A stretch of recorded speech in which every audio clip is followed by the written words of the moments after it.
Hi, welcome to Urban Insights. I'm Jayashree Kaur. Urban Insights is all about spotting those trends that actually have an impact on the market.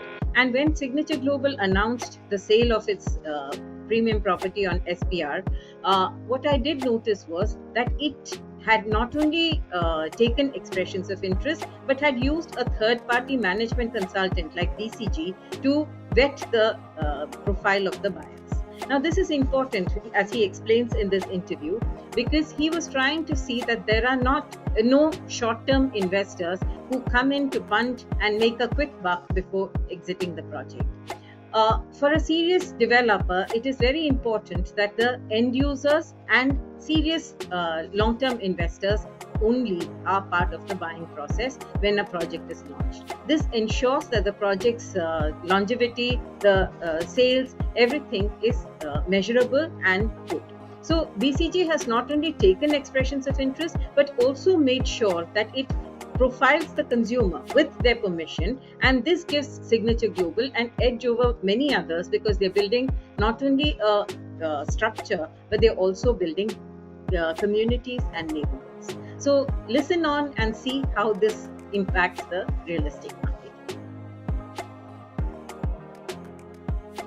I have with me Mr. Pradeep Agarwal. He is the whole-time director and chairman of Signature Global, a company that has listed itself very successfully on the stock markets. It has always pushed the envelope as far as real estate reforms go to bring transparency to this industry. Thank you so much for joining us, Mr. Agarwal. Mr. Agarwal, let's talk about your newest launch, the Titanium project. Uh, Tell us what the thought process was and what do you think is unique in the way you address this project? So thanks Jayashree, thanks for inviting me. So first of all, जो हमने sector 71 में titanium SPR के नाम से project launch किया, तो as usual जैसा कि आप पीछे भी लॉन्चेस में देखते रहे हैं, जो डिमांड है वो कंटिन्यूस बनी हुई है।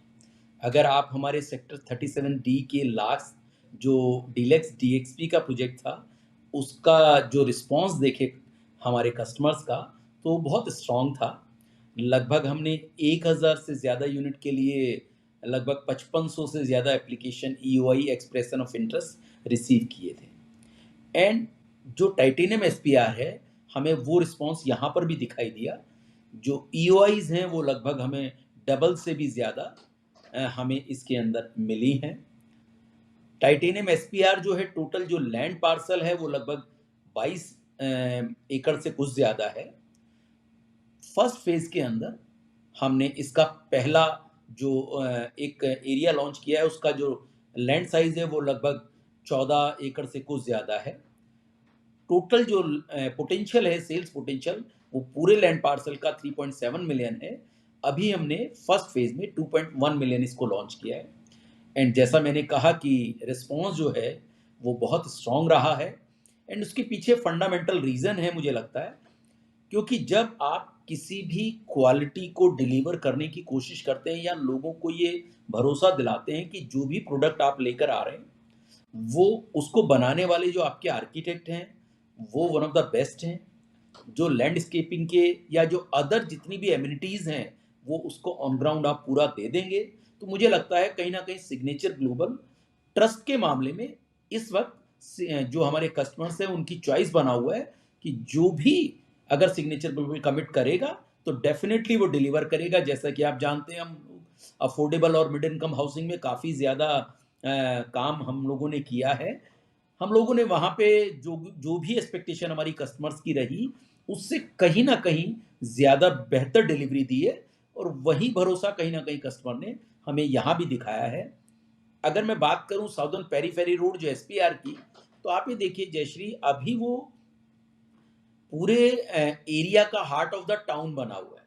आप ये देखिए कि अगर द्वारका एक्सप्रेसवे की भी हम बात करें, तो द्वारका एक्सप्रेसवे से जो CPR जो जंक्शन बन रहा है, उसके बाद भी आने वाला सबसे पहला सेक्टर SPR ही है, जो सेक्टर 71 ही है। सराउंडिंग में और भी सेक्टर्स लगे हुए हैं।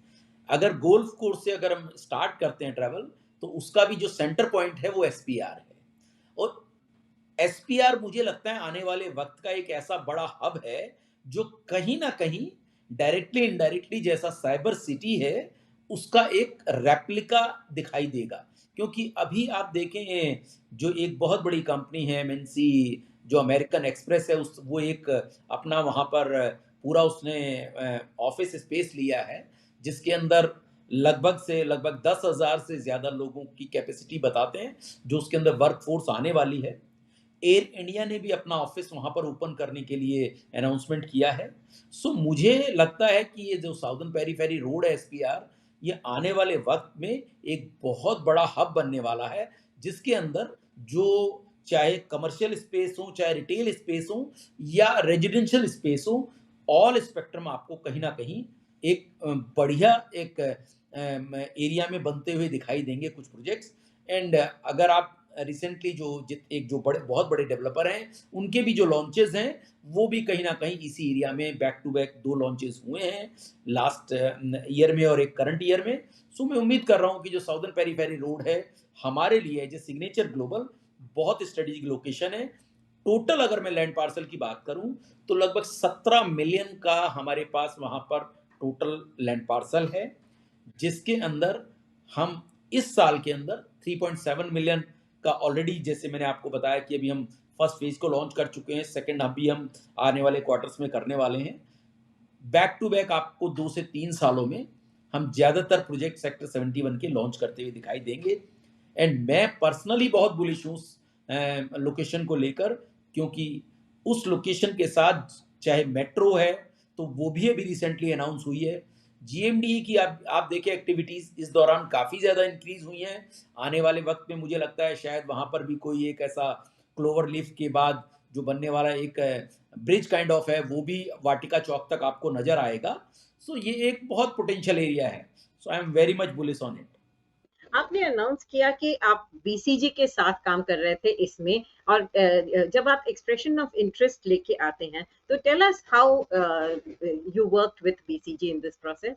तो जैशी देखिए क्या होता है कि बीइंग ए लिस्टेड कंपनी, हमें जो भी हम गाइडेंस दे रहे हैं या जो भी प्रोसेसेस कंपनी में रन कर रहे हैं, वो ऐसे होने चाहिए जो बहुत वेल गवर्नेंस होने चाहिए, जिसके अंदर जितनी भी लूपहोल्स अगर आपके सिस्टम में कहीं किसी भी वे में नज़र आ सकती है, उन लूपहोल्स को ख़त्म करने के लिए, क्योंकि ऐसी प्रोफेशनल कंपनी है, उनके एक्सपीरियंस बहुत ज़्यादा हैं, वो जो टीम के साथ इनलाइन होकर जितने भी प्रोसेसेस इंटरनेशनल मार्केट में चलते हैं या जो इंडिया के जितने भी बड़े डेवलपर्स हैं उनके साथ भी उन्होंने काम किया होता है, तो उन प्रोसेसेस को ऑन बोर्ड करने के लिए बीसीजी को हमने अभी जनवरी के अंदर ऑन बोर्ड किया था। और ऑफ कोर्स उनके आने के बाद हमारे प्रोसेसेस बहुत स्मूथ हुए हैं। जैसा कि आपने कहा कि जो प्रोसेस था इसका ईओआई रन करने का, तो इसके अंदर अभी तक होता क्या था कि नॉर्मली आप देखें तो होता क्या है कि पीछे कुछ मीडिया में ऐसी न्यूज़ेस देख रहे थे आप कि लोग 4 बजे ही लाइन लगाकर खड़े हैं और पूरा लॉ एंड ऑर्डर की सिचुएशन ही बड़ी टफ हो गई है वहाँ पर। तो मुझे लगा कि ये तो बहुत डिफिकल्ट सिचुएशन है कि जो आदमी 3 से 5 करोड़ रुपए का यूनिट परचेज करना चाहता है, उसको अगर ऐसे लाइन में लगना पड़ रहा है या उसको खरीदने के लिए बिल्कुल ऐसा वेजिटेबल्स की दुकान की तरह जाना पड़ रहा है, तो ये शायद कुछ ज़्यादा एक्सट्रीम हुआ है। सो इस प्रोसेस को हम डिजिटली कैसे रन करें। सो जब बीसीजी को हमने ऑनबोर्ड किया तो उनको ये टास्क दिया कि आप इस पूरे प्रोसेस को डिजिटली करें, जिसमें आप जब एक्सप्रेशन ऑफ इंटरेस्ट लेते हैं तो वो एक्सप्रेशन ऑफ इंटरेस्ट डिजिटली आपको दे पाएँ, और जो भी उनके, मेरा मतलब जितनी भी चीज़ें हैं वो उसके अंदर उसको लिख पाएँ। अच्छा, दूसरा इसके अंदर और ज़्यादा बेटर क्या होता है कि आपके पास क्लाइंट प्रोफाइल आ जाता है, जिससे आप ज़्यादा चॉइस कर सकते हैं। एज़ ए डेवलपर भी अगर मैं बात करूँ, तो हमारे पास चॉइस का एरिया काफ़ी ज़्यादा वाइडन हो जाता है, जब आप देखते हैं कि जो एनआरआईज़ हैं, प्रोफ़ेशनल्स हैं, एमएनसीज़ कंपनी के अंदर काम करने वाले बड़े जो प्रोफ़ेशनल्स हैं या जो भी सैलरीड क्लास लोग हैं, तो उन लोगों को आप ज़्यादा से ज़्यादा अपने ऑन बोर्ड लाना चाहते हैं।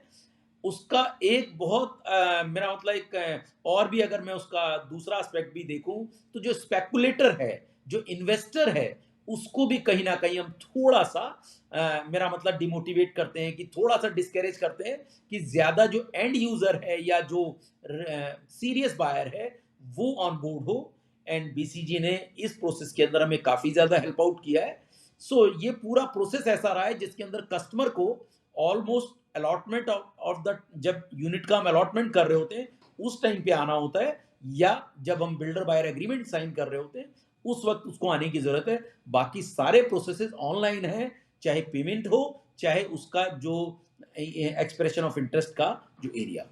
तो एक और चीज बताइए, जब आप एक्सप्रेशन ऑफ इंटरेस्ट ड्रॉ करते हैं, तो ये आपको प्राइस डिस्कवरी में भी हेल्प करता है? कंज्यूमर का एपेटाइट कितना है वहां पे, किस प्राइस रेंज में है, ये भी आपको हेल्प करता है? सो देखिए, अगर आप प्राइस पॉइंट की बात करें तो company as a DNA, signature global as a DNA affordability पे ज़्यादा ध्यान रखती है, बजाय इसके कि मार्केट में प्राइस क्या है और मार्केट में ज़्यादा से ज़्यादा प्राइस क्या ग्रैप हो सकता है, हमारा फोकस उसकी तरफ कम रहता है। अगर आप हमारा लास्ट प्रोजेक्ट भी देखें, डीलक्स डीएक्सपी, हमने जो 13,000 रुपये में प्राइस निकाला, उस वक्त भी मार्केट में उसकी डिमांड 15-16 हज़ार रुपये की मिनिमम थी। उसके बावजूद भी हमने खुद डिसीजन लिया कि हमें प्राइस की अफोर्डेबिलिटी बनाकर रखनी है, क्योंकि हम कोर से अफोर्डेबल हाउसिंग में रहे हैं। सो हमें उस पॉकेट का मीनिंग समझ में आता है कि एक जो सैलरी क्लास जो घर ले रहा है, उसके ऊपर कम से कम ईएमआई का बोझ पड़े, किस तरीके से उसको और थोड़ा सा जिस वक्त हम उसे अलॉट कर रहे हैं, थोड़ा पैसा उसकी टेबल पर नजर आए। तो इसी थीम को देखते हुए हमने जो टाइटेनो एसपीआर था, आप ये देखिए इसकी लोकेशन इतनी ज़्यादा स्ट्रेटेजिक और इतनी बेहतर लोकेशन है ये एसपीआर पे, जहाँ पर नॉर्मल से नॉर्मल डेवलपर का रेट भी 16-17 हज़ार रुपये का मिनिमम से मिनिमम है, वहाँ भी हमने 15,500 और 16,000 का रेट किया। जबकि हम चाहते तो इसके अंदर जो प्रीमियम था वो हम और भी 2,000 रुपये ज़्यादा ले सकते थे, लेकिन उसके बावजूद भी और इतना एक्सप्रेशन ऑफ इंटरेस्ट आने के बावजूद भी जो प्राइस है उसको हमने कहीं ना कहीं लोअर रखा, जिससे जो भी हमारे कस्टमर्स इसमें आ रहे हैं वो 2 पैसे बना कर जाएं। एंड जब जब ये कंज्यूमर एक्सप्रेशन ऑफ इंटरेस्ट देता है, तब तक आपके सारे अप्रूवल्स आ चुके हैं, आपका रेरा नंबर वगैरह आ चुका होता है? यस, बिल्कुल। देखिए, जो एक्सप्रेशन ऑफ इंटरेस्ट हम जब तक हमारा रेरा नहीं आता है, उससे पहले हम ऐसा कोई प्रोसेस डायरेक्टली और इनडायरेक्टली रन नहीं करते हैं, क्योंकि आप ही देखिए, हम लिस्टेड कंपनी है, हमें बहुत कॉर्पोरेट गवर्नेंस की एक एक चीज़ ध्यान रखनी पड़ती है। और एज ए डीएनए भी आप ये कह लीजिए, चाहे अफोर्डेबल हाउसिंग हो चाहे mid income, very first day से हमारा बहुत एक स्ट्रेट लाइन रहता है कि जब तक all approval in the place नहीं होंगी तब तक हम प्रोजेक्ट्स को लॉन्च नहीं करेंगे। तो सेम प्रोसीजर हमने इसमें भी किया। जैसे ही हमें रेरा का अप्रूवल मिला, उसके बाद हमने लोगों को, जितने चैनल पार्टनर्स थे, उनको अपनी जो एक्सप्रेशन ऑफ इंटरेस्ट की एप्लीकेशन थी वो देना शुरू की, उसको लिंक देना शुरू किया, और विद इन 6-7 डे ये पूरा प्रोसेस पूरा हुआ। उसके बाद फिर अलॉटमेंट का जो प्रोसेस होता है वो हमने लास्ट वीक ऑफ अभी जून के अंदर पूरा किया है।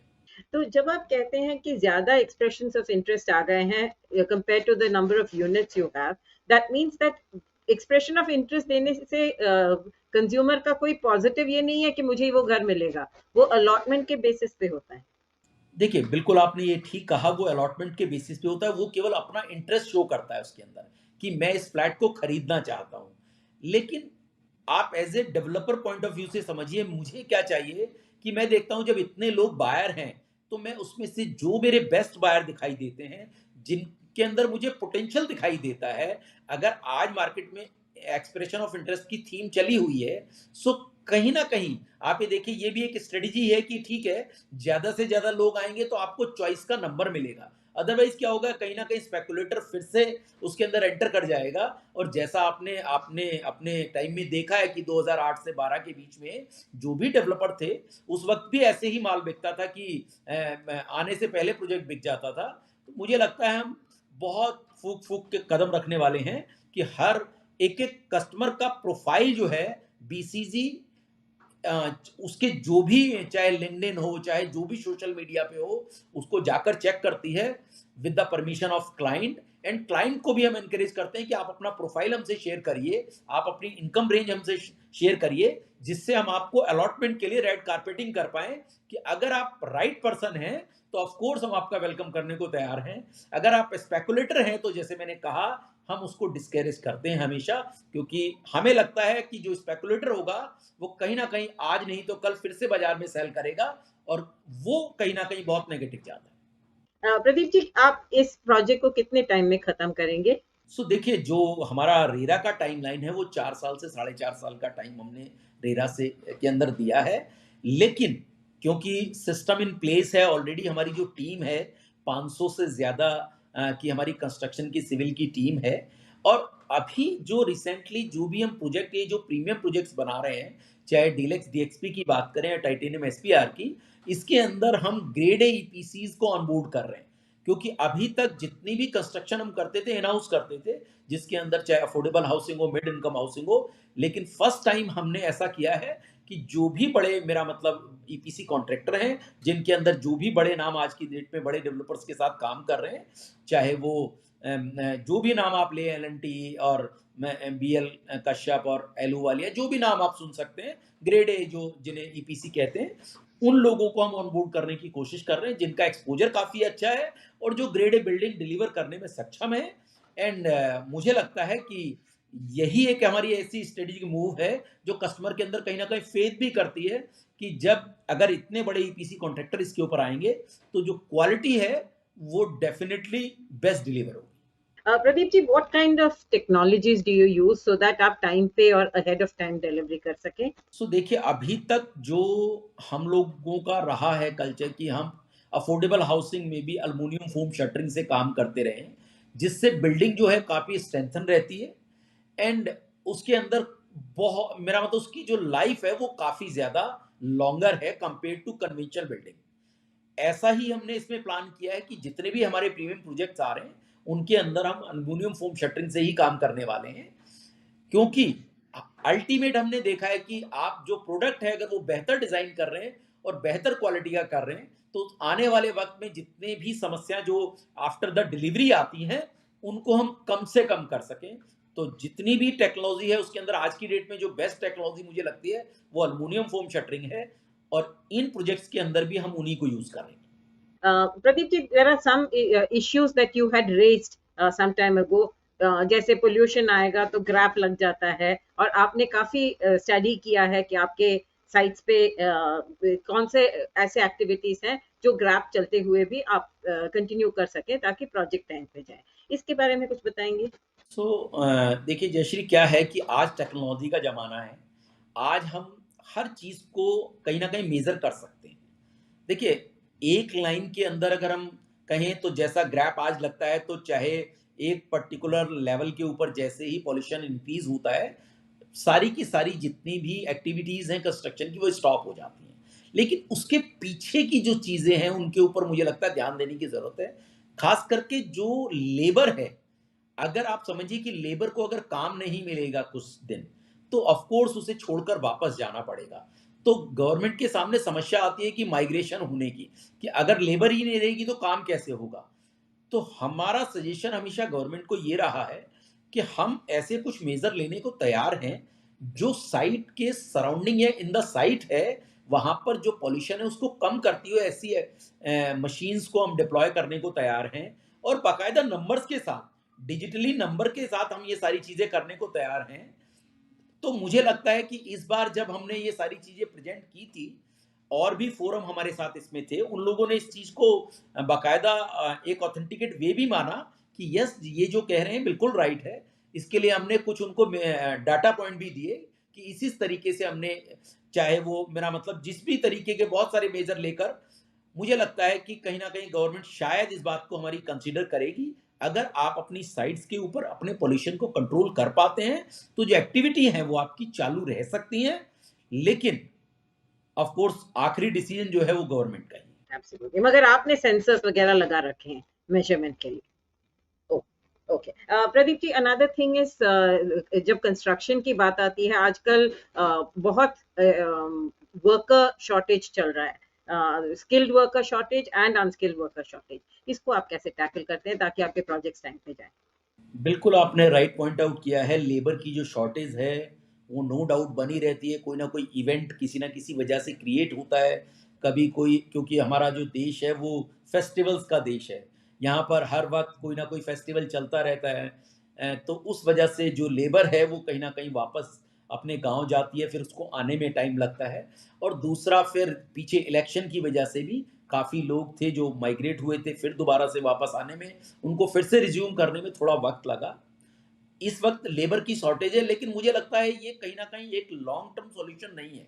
सॉल्यूशन ये होना चाहिए कि कहीं ना कहीं हमारे को ऐसी टेक्नोलॉजी को अडॉप्ट करना पड़ेगा जिसमें स्किल्ड लोगों को यूज किया जा सके, स्किल्ड लेबर को लगाया जा सके, जिसमें कम से कम लोगों के साथ ज़्यादा से ज़्यादा कंस्ट्रक्शन की जा सके।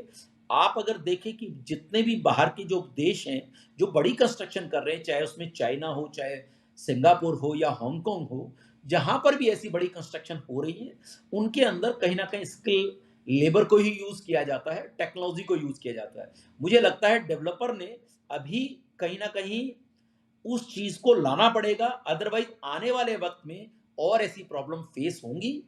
आज की डेट में तो फिर भी मैनेज हो रहा है, लेकिन ऑफ कोर्स जितना आप देख रहे हैं सेल्स जनरेट हो रहा है या नए-नए प्रोजेक्ट्स आ रहे हैं, तो अल्टीमेट उसको किसी न किसी नई टेक्नोलॉजी से बनाना पड़ेगा, अदरवाइज़ इस लेबर की सप्लाई होने में बड़ी दिक्कत आएगी।